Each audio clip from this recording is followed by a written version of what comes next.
the different events coming up. We've got men's Bible study coming up on the 12th.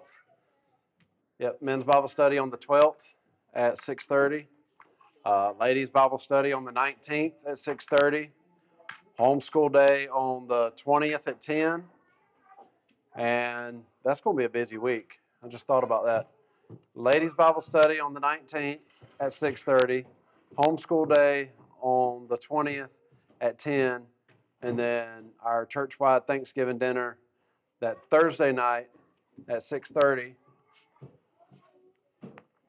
here at the church. And then the following Thursday is Thanksgiving, which we will not have church services on Thanksgiving Day.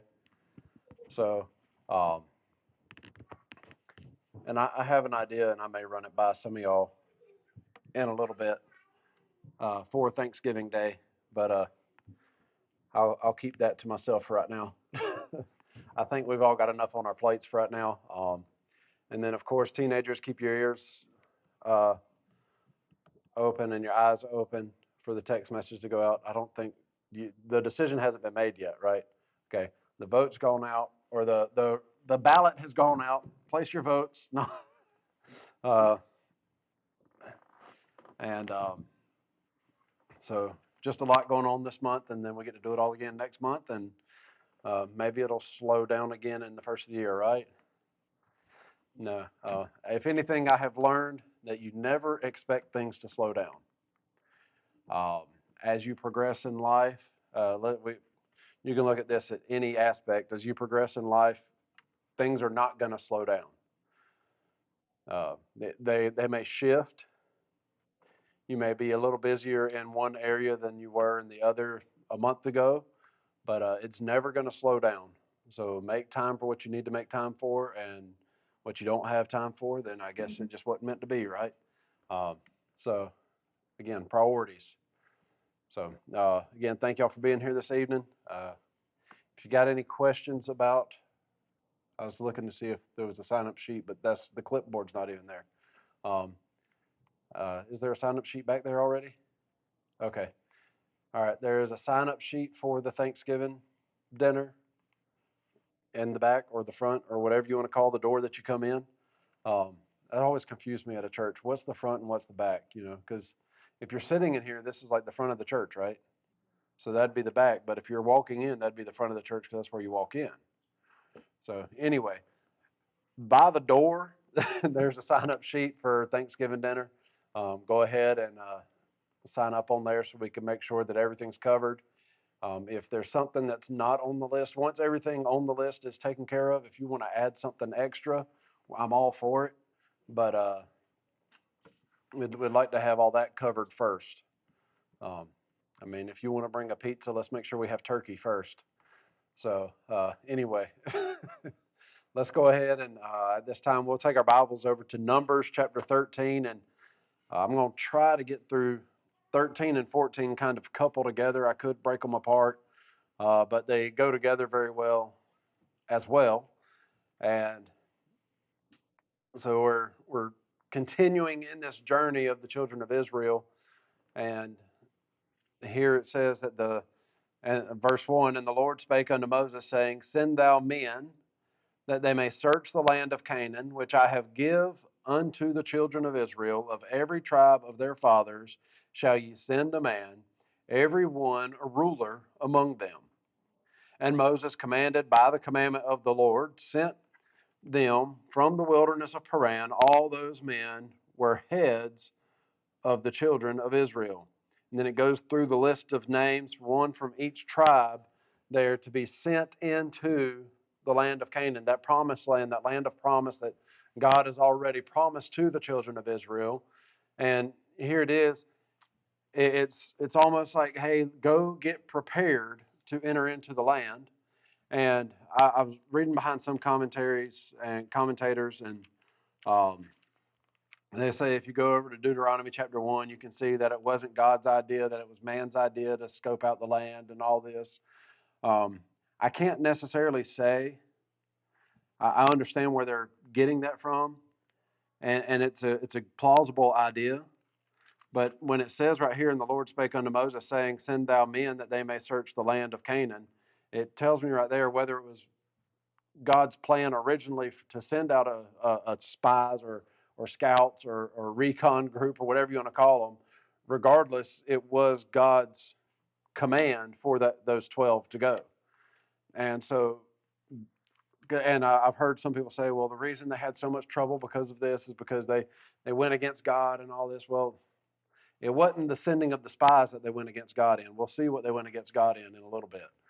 But here they send out the 12 to go and check out this land of Canaan, this land of promise, this land that's been promised all the way back to Abraham, this promised land for his seed to be that victorious Christian life that we like to compare things to and all that. But really, it is the land that was promised, the land of provision that they were told that was theirs, that they had to go and take it. They just had to go in and take it. It says, again, I'm going to back up, verse 2, send thou men that they may search the land of Canaan, which I have give unto the children of Israel. It doesn't say that I am going to give. God's already given the land to the children of Israel. It's already theirs. And he's saying, now send out 12 to go scout it out. To me, if I'm looking at this without going into anything, any kind of anybody else's ideas or anything, this is God saying, yes, go ahead and send out 12 so you are prepared to go into the land, so you know how to go into, and so you can see what I've promised you, and you can see what's waiting for you, and to be encouraged by what's waiting for you. It's almost like, and before again, there's a lot more to this, but it's almost like us as Christians, as born again believers, when when we go and we read not just all the promises in life right now, but if we go all the way into the book of Revelation, we read the description of heaven and how there's no more sorrow, no more tears, no more pain, no more suffering. We're getting to see the promises. We're getting to see the blessings. We're getting to see, even though we're not in there enjoying it completely, but we're able to see it, and then we can tell others and encourage them so they can continue in that journey, continue in that walk with the Lord, continue in following the Lord's will for their life and chasing after that promise that God has given us. And so here they are, they're sent out, and it says, um, I'm jumping down to uh, verse, let's see, 19, 18. 17, I'll get there eventually. Verse 17, and Moses sent them to spy out the land of Canaan, and said unto them, get you up this way southward, and go up into the mountain, and see the land, what it is, and the people that dwelleth therein, whether they be strong or weak, few or many. And what the land is that they dwell in, whether it be good or bad, and what cities they be that they dwell in, whether in tents or in strongholds. And what the land is, whether it be fat or lean, whether there be wood therein or not.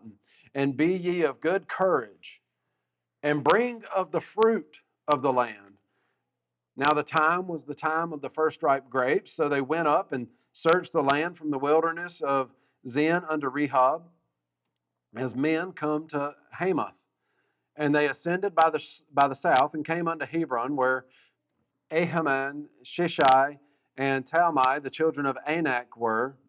Now Hebron was built 7 years before Zoan in Egypt. And they came unto the brook of Eshcol, and cut down from thence a branch with one cluster of grapes, and they bare it between two upon a staff, and they brought of the pomegranates and of the figs. The place was called the brook Eshcol because of the cluster of grapes which the children of Israel cut down from thence. And they returned from searching of the land after 40 days. So they go in and they see that the children of Anak, Anak, however you want to pronounce it, they see the children of Anak, and uh, these are large men. These are giants. These are the giants in the land.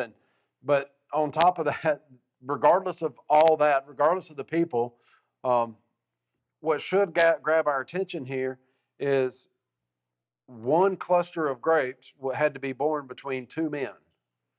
I know y'all, most of you have heard about this. Kids sing songs about it, and some adults sing songs about it.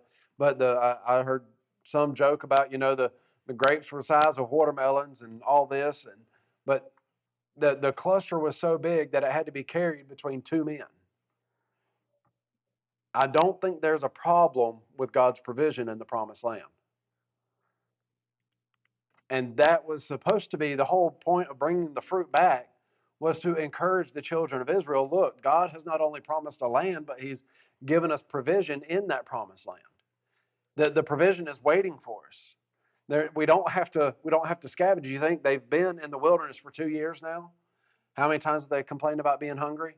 How many times have they waited on manna and then they got tired of manna and God sent quail and they got tired of quail, and they get tired of all this bland wilderness food, and here God's saying, send out the reconnaissance team and get them to bring back some of the first fruits so you can encourage the children of Israel about what is waiting for them if they just continue to follow my way, follow my will, if they continue to follow after what is waiting for them. And as they're going through, as they're doing all this, it says that they brought it back. And verse 26, and they went and came to Moses and to Aaron and to all the congregation of the children of Israel unto the wilderness of Paran, to Kadesh, and brought back word unto them and unto all the congregation, and showed them the fruit of the land. And they told him and said, we came unto the land whither thou sentest us, and surely it floweth with milk and honey, and this is the fruit of it. And that's where it should have stopped. Hey, look, we went and saw the land, and look, God's too good to us. Not only has He, in our rebellion, in our disobedience, God has provided and protected and guided us for these past couple years through the wilderness. See, even though we don't deserve it, God's done all this, and through all this, He's still willing and wanting and desiring to give us this promised land. He wants to keep His word. He wants, because God is a God of His word. He doesn't go back on His word. They could have said, look, through all this, God has this waiting for us. But it continues. That's not where they stopped. It says, nevertheless, the people be strong that dwell in the land, and the cities are walled and very great. And moreover, we saw the children of Anak there, and the Amalekites dwell in the land in the south, and the Hittites and the Jebusites and the Amorites dwell in the mountains, and the Canaanites dwell by the sea and by the coast of Jordan. Said all this other stuff is great, but look at all this opposition. God's promise is real. It's beautiful there. But there's a problem in the land. There's antagonists there. There's something to push back. It's not going to be just a cakewalk. And Caleb stilled the people before Moses and said, let us go up at once and possess it, for we are well able to overcome it. One out of the 12 spoke up. Now, I know as we continue reading, we see that Joshua and Caleb were of like mind, and that Moses was even of like mind, but of moving forward. We'll see that. We'll see that the desire was to move forward. But it was only one that spoke up, being of good courage, as Moses sent them out in, being reminded of what God has already done in the past, being able to stand flat-footed and say, well, this is God's promised land for us. The provision is great. Yes, I know there's opposition. I know there's the giants and the enemies of the Israelites. They're there, but God's promised to take care of them too. And let's move forward and enjoy what we've been journeying all this time for. Let's move forward and enjoy this victory. We've been in the wilderness for long enough. We've had enough problems. Let's go enjoy some pleasantries.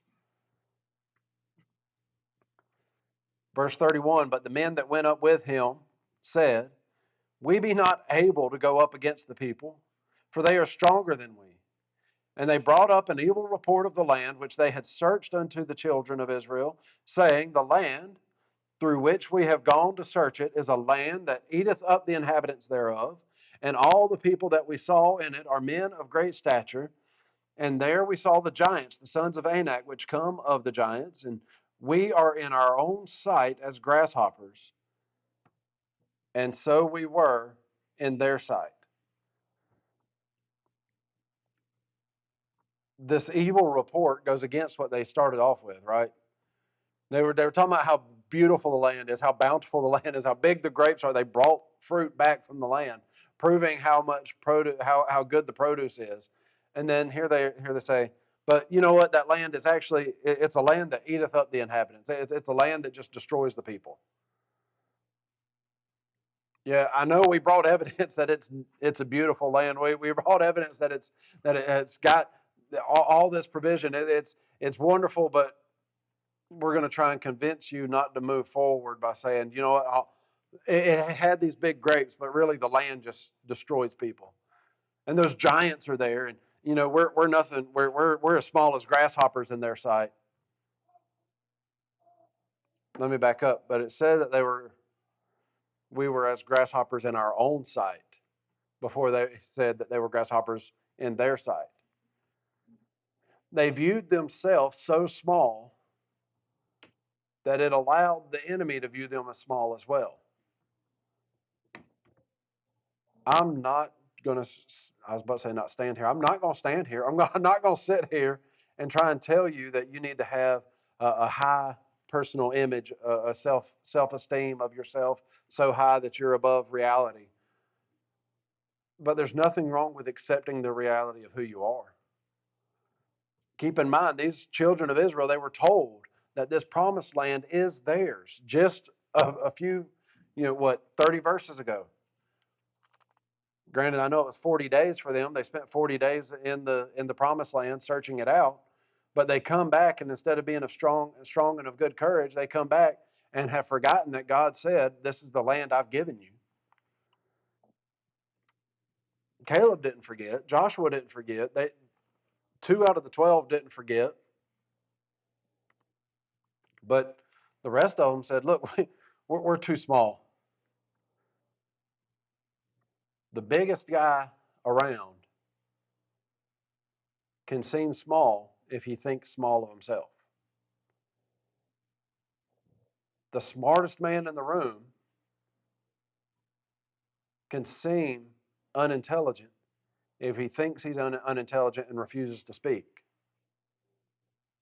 The most skilled craftsman can withhold that blessing of his craft that God's given him if he thinks his craft's not good enough. If you can't even stand in who you really are in Christ, they couldn't stand in the promise that God already gave them, and because of that, they were as small as grasshoppers. And because they thought they were as small as grasshoppers, the enemy definitely viewed them as small as grasshoppers. I don't know about you, but a grasshopper is not that big.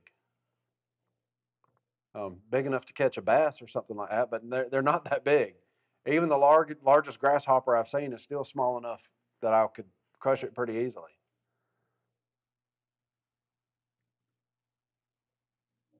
They come with a lie, and then they diminish their own might.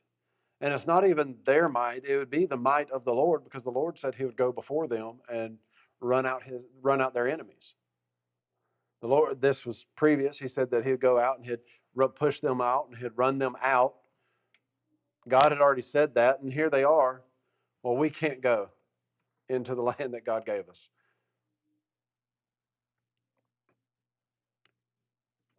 Through all this, jump down and continue into chapter 14. It says, "And all the congregation lifted up their voice and cried, and the people wept that night.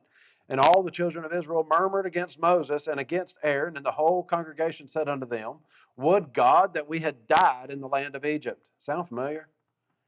A repeated plea when they get discouraged, when they lose sight of who God is. Their first thought is, why couldn't we just die where we were?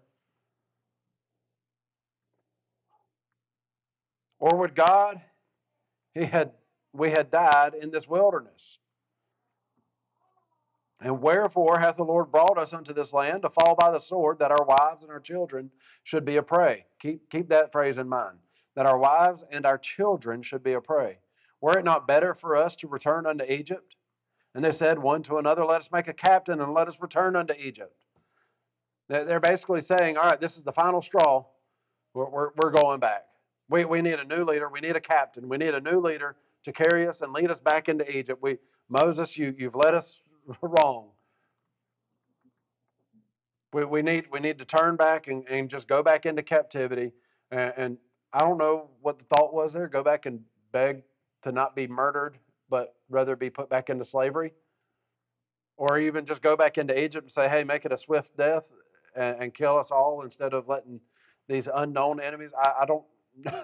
I can't imagine what they thought would happen if they got back to Egypt. But clearly, they had lost sight of God so severely that they said, "We don't want to enjoy the blessings or His provision as He's already proven He can do. We want to go back to mediocre, not even mediocre life. We want to go back to slavery before we are concerned with this unknown." Which really it wasn't unknown. God already told them that it was their land and He would run out. We've got to keep that in context, that they've been told all this and they've been shown for the past couple years. God wiped out Pharaoh and his army in the Red Sea after delivering them through the same Red Sea. God provided for them through the wilderness and guided them through the wilderness and gave them a place to worship in the wilderness. And now they're in a place that is so far from the wilderness. The cities are walled up. They've got great walled cities. They don't even have to build a house. If God's going to run out the enemy, wouldn't they have those empty walls and empty buildings waiting for somebody else to come and inhabit them? I think of these things when I read through Scripture. It's like God said He would run them out if you were to just be patient and trust the Lord and follow Him. He not only did He have provision of food there, but He had provision of shelter waiting on you too. But they would rather turn back and go back to Egypt. Verse 5 says, "Then Moses and Aaron fell on their faces before all the assembly of the congregation of the children of Israel, and Joshua the son of Nun, and Caleb the son of Jephunneh, which were of them that searched the land, rent their clothes, and they spake unto all the company of the children of Israel, saying, The land which we passed through to search it is an exceeding good land. If the Lord delight in us, then He will bring us into this land and give it us, a land which floweth with milk and honey. Only rebel not ye against the Lord, neither fear ye the people of the land, for they are bread for us. Their defense is departed from them, and the Lord is with us. Fear them not." You notice how there's two in the crowd that are giving the exact opposite report of the other 10? And this is where I could say, the majority is not always right. Don't follow the crowd. That's not where we're going. And sometimes the majority is right, so that's not a good rule to stand by. But they're saying here, look, we're going to stand with the Lord, and if we stand with Him, if we don't rebel against Him, if we trust Him, if we continue to move forward, everything that the other 10 have just told you is a lie. The land does not swallow up people. And yes, the enemies are there, but their defense is gone from them. They're already defeated, if you will. And the Lord is with us, not them. There's no reason to fear them if God's with us. If God be for us, then who can be against us? If you're standing on God's side or you're standing on the side of right,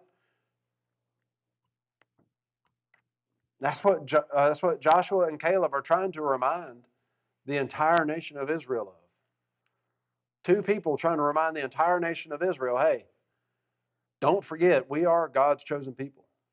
Don't forget, God has already promised all this. Don't forget, we may look like grasshoppers to them, but imagine how small they look to our great and mighty God. It's one of those things, and I'm guilty of it, so I try not to be too harsh on the children of Israel. It's one of those things when it's like, how can they so easily forget what God's done? How could they so easily forget, like I've already stated, God wiping out the entire army of Egypt and Pharaoh himself in the Red Sea?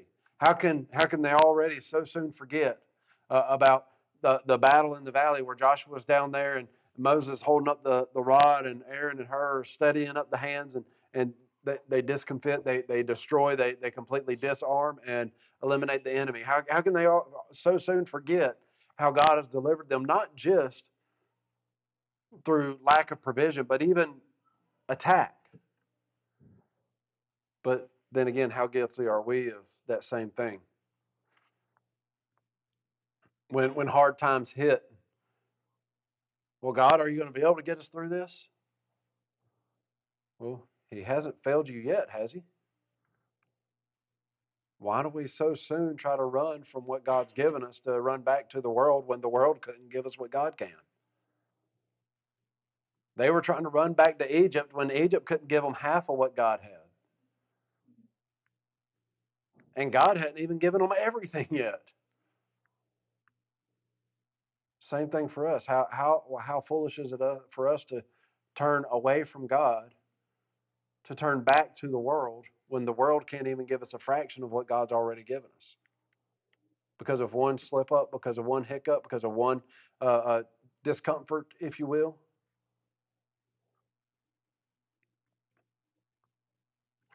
Verse 10, but all the congregation bade, stoned them with stones.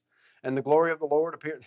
They were so angry at Joshua and Caleb about going against their story about what happened in their scouting trip. Said, let's stone them, let's get rid of them, let's silence these men before they cause us to all die. Ain't it interesting how fear can grip you so tightly that it can even cause you to turn on your brothers and sisters in Christ? Fear can grip you so tightly that it can cause you to turn completely against those that you once stood with. Because that's all this is. This is fear. It's a lack of belief, a lack of faith in what God has already said, a lack of trust in God's word. They're so fearful that they have literally said, "Let's stone these two and just move back. Let's back up and let's call an audible. Let's rethink this. Let's go back to the playbook, see what else we can come up with, because this ain't gonna work."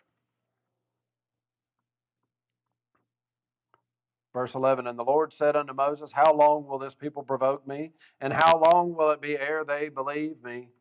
For all the signs which I have showed among them, I will smite them with the pestilence and disinherit them, and will make of thee a greater nation and mightier than they. God said basically this: I've done it before, I'll do it again. Let's just start over. Adam and Eve sinned in the garden. They were pushed out of the garden. The whole world was so full of sin, and every thought of man was wicked. And so Noah found grace in the eyes of the Lord, and God used Noah to build an ark, and he started over with Noah's family. And now God's saying, you know what? I'll just do it again. I won't wipe out the whole earth, but my chosen people, I'll make a greater nation out of you, Moses. It'll still fulfill the promise of Abraham's line. It'll still fulfill the promise of Abraham's seed. It'll just be with a different group of people. I'm done with them. Y'all ever said that about somebody? I'm done with you. The Lord said, I'm done with them. I'm just going to wipe them out. And Moses, I'll just start over. And it'll be a while, of course. We'll have to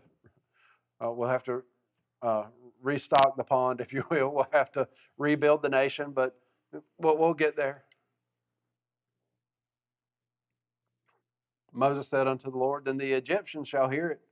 For thou broughtest up this people in the might from among them, and they will tell it to the inhabitants of this land, for they have heard that thou, Lord, art among this people, that thou, Lord, art seen face to face, and that thy cloud standeth over them, and that thou goest before them by daytime in a pillar of a cloud, and pillar of fire by night. Now if thou shalt kill all this people as one man, then the nations which have heard the fame of thee will speak, saying, because the Lord was not able to bring this people into the land which he sware unto them, therefore he hath slain them in the wilderness.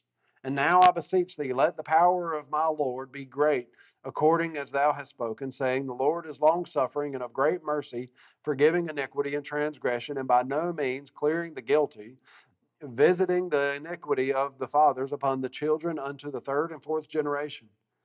Pardon, I beseech thee, the iniquity of this people according unto the greatness of thy mercy, and as thou hast forgiven this people from Egypt even until now. Moses pleads on behalf of the children of Israel. He says, Lord, if you destroy this people and all the enemies find out, that you've destroyed the people, they're going to say, so much for that God. And I don't really think that's what persuaded God, though. I think it was the second part of his plea that really persuaded God. It was, now I beseech thee, be the long suffering, forgiving, gracious God that you've shown us to be. He said, pardon these people. He said, instead of visiting this sin to the third and fourth generation, how about just pardon them? Show some grace, Lord. Don't kill them off. Show a little grace, Lord, please. It'd have been real easy for Moses to just say, okay, Lord, I guess it's time to just create a new nation of Israel. They'll all be of the tribe of Moses at this point, but let's go ahead and start a new nation. He could have very easily said, Lord, whatever you see fit. He could have said anything, but instead he pleaded on behalf of those that have basically driven him crazy for the past couple years, all through the wilderness. And we see that the Lord does show some grace, but it says, verse 20, and the Lord said, I have pardoned according to thy word, but as truly as I live, all the earth shall be filled with the glory of the Lord, because all those men which have seen my glory and my miracles, which I did in Egypt and in the wilderness, and have tempted me now these 10 times, and have not hearkened to my voice, surely they shall not see the land which I swear unto their fathers, neither shall any of them that provoked me see it. But my servant Caleb, because he had another spirit with him, and hath followed me fully, him will I bring into the land whereinto he went, and his seed shall possess it. Now the Amalekites and the Canaanites dwelt in the valley. Tomorrow turn you, and get you into the wilderness by the way of the Red Sea. And the Lord spake unto Moses and Aaron, saying, how long shall I bear with this evil congregation, which murmur against me? I have heard the murmurings of the children of Israel, which they murmur against me. Say unto them, as truly as I live, saith the Lord, as ye have spoken in mine ears, so will I do to you. And so at this point, it's Moses pleaded, and God said, okay, I am going to show some grace. I am going to show some mercy. I am going to forgive them. I'm going to be able to move forward. And you're not going to stay in this valley until y'all are ready, because the Amalekites and the Canaanites are dwelling here in the valley. So you're going to have to go back to the Red Sea. You're going to have to go back to the wilderness of the Red Sea, and and go back to the wilderness. He said, but verse 29, your carcasses shall fall in this wilderness, and all that were numbered of you, according to your whole number, from 20 years old and upward, which have murmured against me. Doubtless you shall not come into the land concerning which I swear to make you dwell therein, save Caleb the son of Jephunneh and Joshua the son of Nun. Before I read verse 31, just think on this. The entire crowd from 20 and up is going to be dead before they go back into the wilderness. When we read further on, the 40 days of reconnaissance is reflected into their 40 years of wandering in the wilderness. God said that for one year for each day, you'll continue to wander in the wilderness. And so for the next 40 years, there are some people who were dying at 60 when they were used to people living over 100. There's a lot more to just certain tribes not being able to go into the promised land. There's a lot more than just certain people not being able to go to the promised land. They had to journey in the wilderness another 40 years after this. They had to die sooner than they would have if they would have been obeying God. They had to suffer through all that. But verse 31 really, this is almost like God saying, you should have just trusted me. You don't know what you're saying. Verse 31, but your little ones, which ye said should be a prey, them will I bring in, and they shall know the land which ye have despised. Remember, I told you to remember that phrase where they said that, hey, we can't go in there because our little ones won't survive. We can't go in there because our wives and our children will be destroyed. And God says, the ones you were worried about the most are going to be the ones that get to enjoy it. Your doubt is now going to be what I use to get glory. What you use as an excuse to disobey me is actually going to be the very avenue that nations will rejoice in. Verse 34 is where we see after the number of the days which he searched the land, even 40 days, each day for a year. Um, verse 35 goes on to talk about how they'll be consumed in the wilderness. Verse 36, and the men which Moses sent to search the land, who returned and made all the congregation to murmur against him by bringing up slander upon the land. Even those men that did bring up the evil report upon the land died by the plague before the Lord. But Joshua, not Joseph, but Joshua the son of Nun and Caleb the son of Jephunneh, which were of the men that went to search the land, lived still. And Moses told these sayings unto all the children of Israel, and the people mourned greatly. And they rose up early in the morning and got them up into the top of the mountain, saying, Lo, we be here, and will go up unto the place which the Lord hath promised us, for we have sinned. And Moses said, Wherefore now do ye transgress the commandment of the Lord? But it shall not prosper. Go not up, for the Lord is not among you, that ye be not smitten before your enemies. For the Amalekites and the Canaanites are there before you, and ye shall fall by the sword, because ye are turned away from the Lord. Therefore the Lord will not be with you. But they presumed to go up onto the hilltop. Nevertheless, the ark of the covenant of the Lord and Moses departed not out of the camp.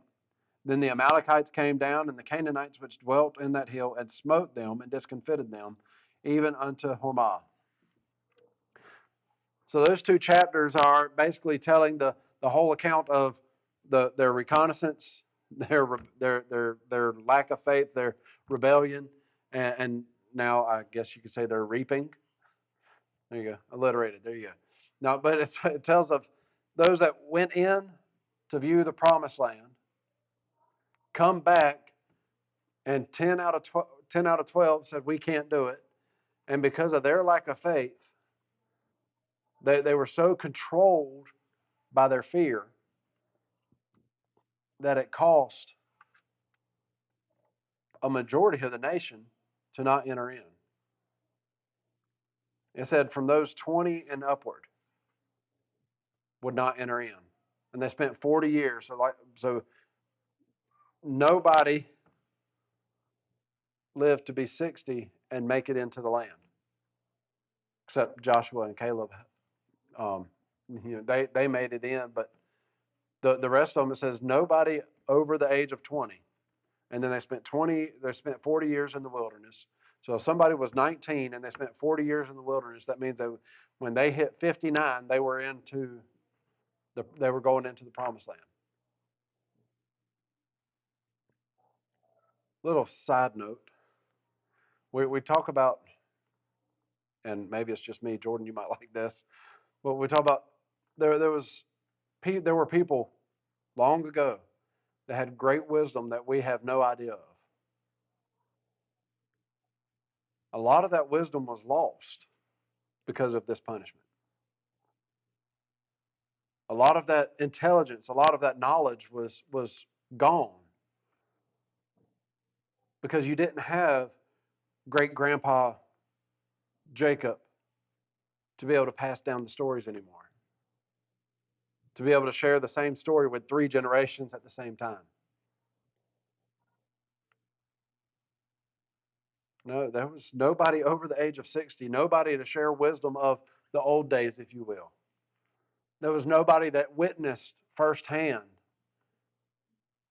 the the the majesty of the 10 plagues in Egypt. There was nobody that was able to tell a firsthand account of the deliverance through the Red Sea. There was nobody there to be able to tell these stories because of their disobedience. And while we do know there was 40 years of wandering in the wilderness, it says right there that there was right away some what's the word I'm looking for? Some defeat, because they said, wait a minute, now we want to trust God. Hey, I know He said that He's not, we've got to go travel in the wilderness, and I know He said all this, but go back and read. It said that they said, well, we'll go forward now, we'll take the land now, and Moses tried to warn them, no, God said, don't. He's not going with you now because you have disobeyed. You have doubted Him. You have turned away from Him. You refuse to move forward like He said. So He's not going to move forward with you now. They went anyway. And the Amalekites and the Canaanites, it says the Amalekites came down, and the Canaanites which dwelt on the hill, and smote them and discomfited them even unto Hormah. They said, okay, you're right. You ever heard the phrase delayed obedience is still disobedience? If you're a parent, I hope you use that. The term delayed obedience is disobedience is a biblical term. Look here, they're delayed obedience. God told them to go and take the land. They said, we're not quite ready for it. And then God said, okay, you're right, you're not ready for it. You're going to go wander for 40 years, and everybody over 20 is going to die off. And then all the youngins that y'all said couldn't handle it are going to have it. Oh, wait. Yeah, no. We were just kidding, God. We're going to do it now. I know I'm oversimplifying this, but how many of us are just as foolish as that?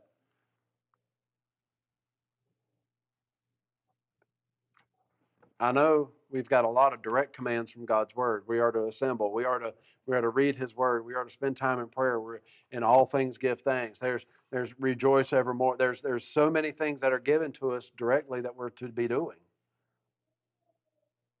But how many of us miss out on so much that God would love to give us because of our delayed obedience?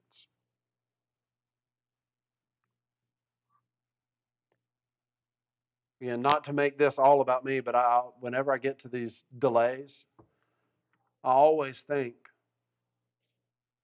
who would I have missed if I wouldn't have came in 2020 because I was afraid, like the majority of the nation was? If I wouldn't have came to South Dakota in 2020, who would I have missed?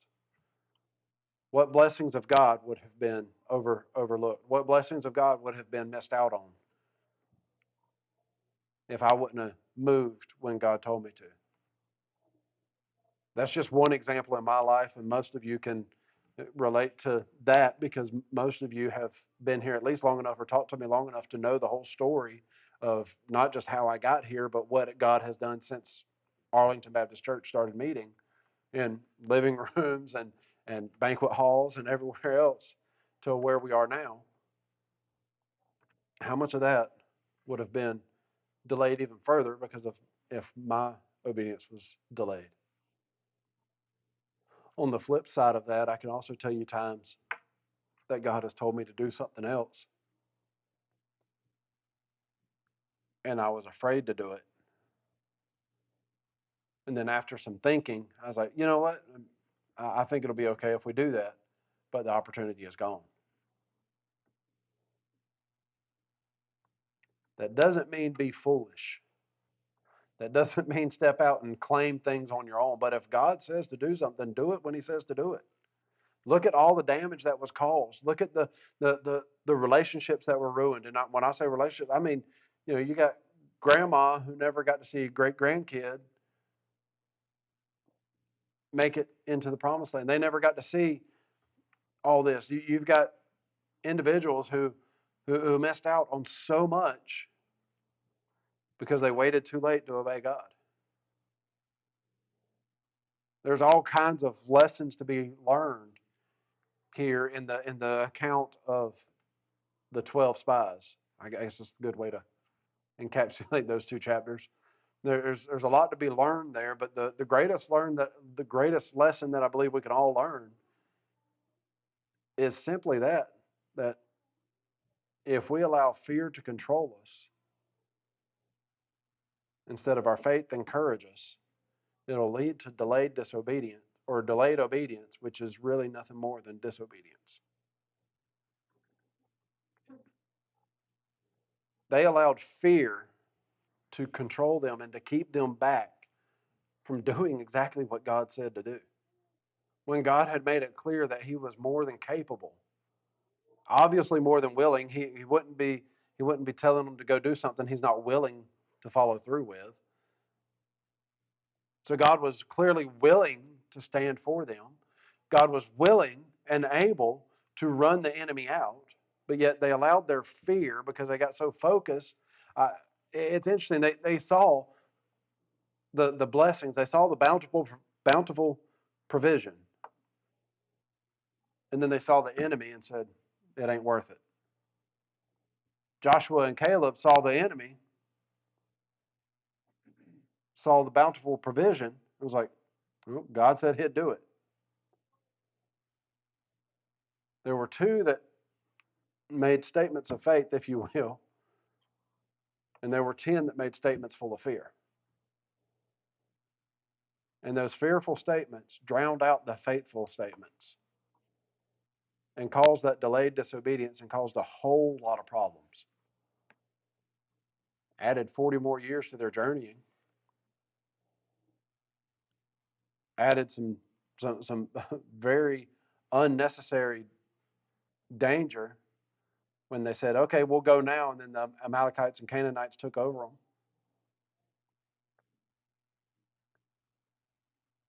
In your own life, what is God telling you to do that you've allowed fear to stop you from doing? It may be too late to go back and fix that.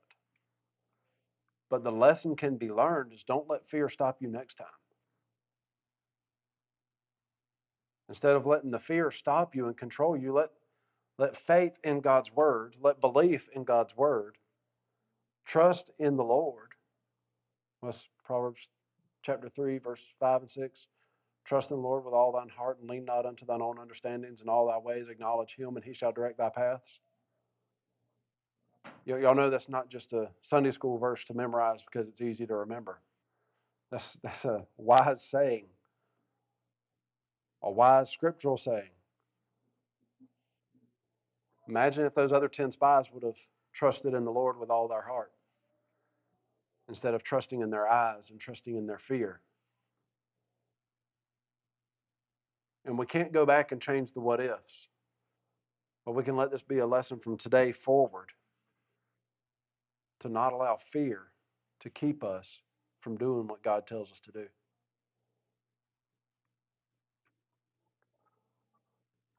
There's a lot of unknowns. I didn't realize this was going to bounce back to Sunday morning, but there's a lot of unknowns. And it's okay to be fearful of the unknowns. But if you're in the Word and you're spending time with the Lord, then you can definitely trust in what is known. You don't have to second guess God. You can trust in Him. You're going to let fear control you, or you're going to let your faith encourage you. Dear Lord, I